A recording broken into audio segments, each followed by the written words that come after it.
Chicos, ¿cómo están? Hoy vamos a analizar el capítulo número 24, que es de los contratos innominados. Y bueno, sin más, vamos a ello. Vamos a ver sus antecedentes. En Roma, inicialmente, como analizamos en capítulos anteriores, existían los contratos nominados, aquellos que tenían una estructura jurídica. Y había otro tipo de transacciones que no tenían como tal una estructura, no tenían medios de defensa, acciones para hacer cumplir sus obligaciones. Y bueno, estos contratos eran llamados innominados, no porque no tuvieran nombre, como pareciera o pudiéramos entender de su denominación. No eran innominados, sin nombre no significa eso, significa que no tenían precisamente esta estructura, que no estaba dentro de la estructura del derecho romano con las formalidades que a lo mejor los contratos nominados sí. ¿Sí? Y bueno, existían contratos innominados que sí tenían un nombre, como es el caso de la permuta, lo cual bueno apoya esta explicación que les estoy dando, ¿no? Después el pretor sí dio oportunidad de que existiera una acción para reclamar las obligaciones. Ya después vamos a ver que había pues contratos de dar o de hacer, y por ejemplo, si es que ya habías dado la cosa, bueno, tenías la oportunidad de que esta cosa te fuera de vuelta o que se cumpliera la obligación, ya sea de dar también o de hacer. Y a esta acción genérica se le llamó actio praescriptia verbis, por lo cual se podía exigir este tipo de cumplimiento. Posteriormente, esta clase de contratos fueron categorizados por Justiniano en contratos de dar y hacer. Y la actio prescripta verbis se generalizó en estos contratos. Existía 4 clasificaciones en estos contratos innominados, que eran los de doy para que des, te doy una cosa para que tú me des a cambio otra; doy para que tú hagas, hago para que tú des; o doy, perdón, o hago para que tú hagas. ¿Sí? Entonces sean los 4. Vamos a repasarlos. Doy para que des, doy para que hagas, hago para que des y hago para que hagas. Por sus nombres en latín, el primero era do ut des, do ut facias, facio out des y facio out facias. ¿Sí? Las principales figuras, vamos a ver las principales figuras de los contratos innominados, los 4 tipos también. La primera de ellas, que era la permuta, que es doy para que des. Se transmitían las partes la propiedad de determinada cosa. Yo doy, tú das.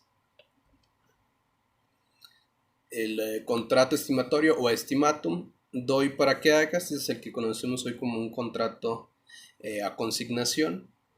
Se evaluaba la cosa, el dueño de la cosa la evaluaba, se la entregaba a otra persona para que esta persona lo vendiera, hiciera la venta en un tiempo determinado. Entonces esta persona que iba a hacer la venta tenía 2 opciones: ya sea que sí lo pude vender y entrego el dinero, o sea, es que no lo pude vender y aquí está la cosa, ¿no? Se regresaba la cosa. El tercero era el precario precarium. Una persona a petición de otra le concedía el uso de una cosa para que le devolvieran en el momento que se le reclamara. ¿Sí? Ese tiene una diferencia, por ejemplo, con el contrato de arrendamiento, con el comodato. Con el arrendamiento, en que acá era gratuito, no se exigía un precio, y con el comodato, que no había un tiempo determinado. En el momento en que el dueño de la cosa requiriera a quien se le había prestado, tenía que regresarla en cualquier momento. El número 4 es la transacción o transacción.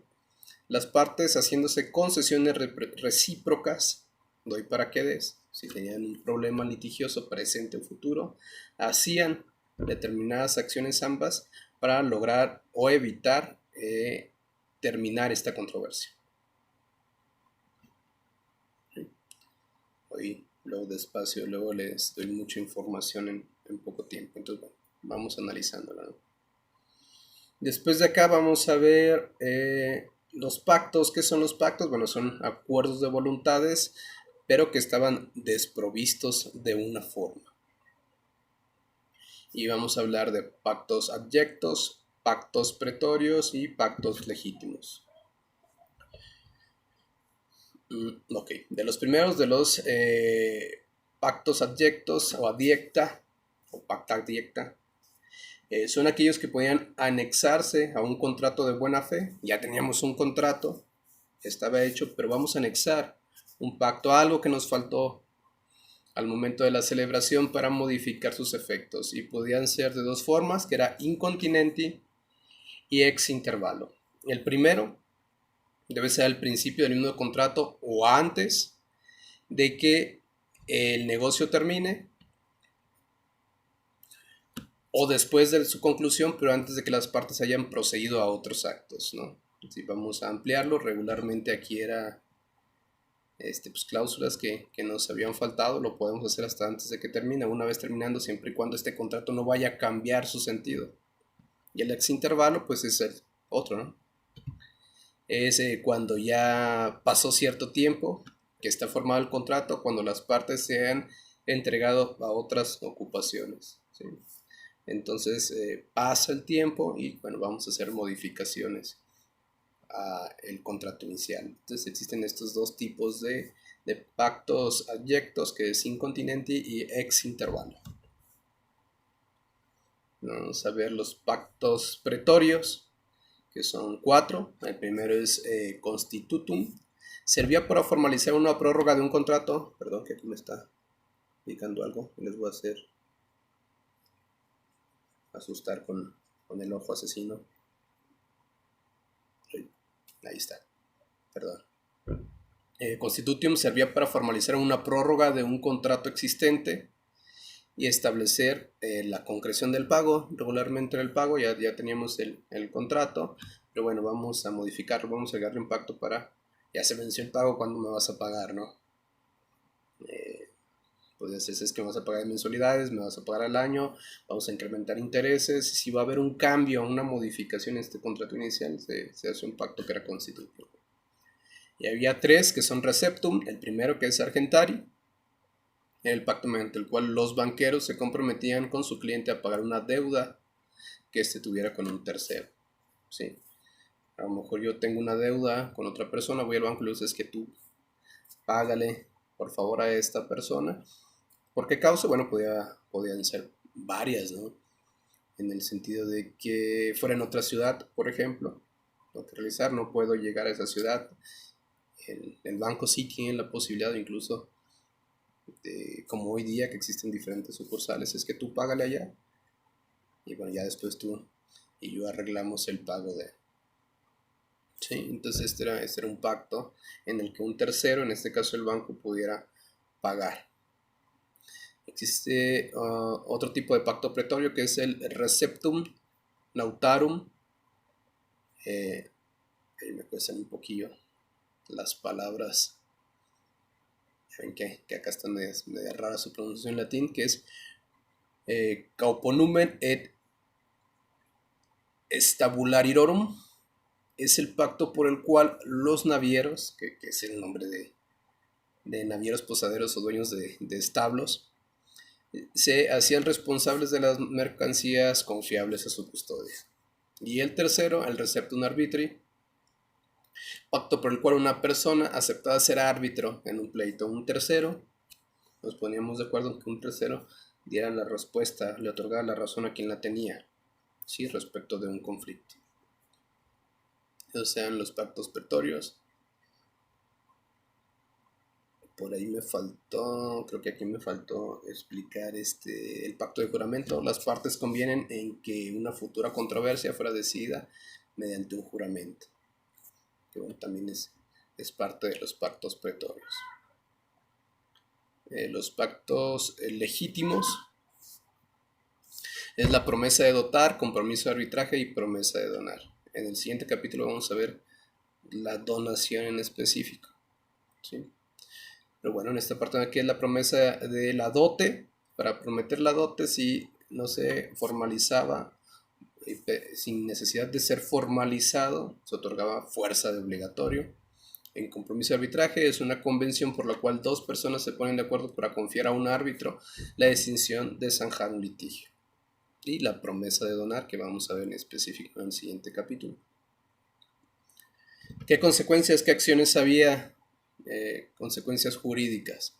La conditio ob rem, dati rem non secuta, o también condictio causa data, causa non secuta, para pedir la devolución en los contratos de dare, actio in factum, para exigir su cumplimiento, y actio prescripta verbis, que era la acción genérica, ¿no? Ya después de estas dos acciones se unieron, vamos a llamarlo de alguna manera, en la escuela romano-bizantina, y se ejercía, no se ejecutaba el cumplimiento, la devolución entre el actio prescripta verbis. Y bueno, aquí también el temario nos dice que analicemos qué es la pacta nuda o pactos desnudos. Aquellos pactos que carecían de acción también eran llamados pactos desnudos, ¿no? Como iniciaron estos contratos innominados, sin acción alguna para reclamar, por eso eran pactos desnudos, porque no existía una acción para ejercer el cumplimiento o la devolución de la cosa. Y el cumplimiento, pues en los contratos de facere, ya hiciste tú la acción, como te devuelven esa acción que ya realizaste, bueno, pues cumpliendo, ¿no? Ya sea haciendo u otorgando una cosa. Estando del otro lado de la contraprestación, puede ser facere o dare. Ok, hasta aquí el tema de los contratos innominados en una primera clasificación.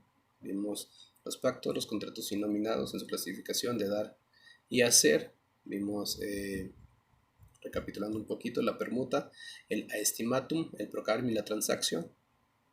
Así también los pactos abyectos, pretorios y legítimos. Y vimos las consecuencias jurídicas, las acciones para pedir la devolución de la cosa o la obligación del cumplimiento.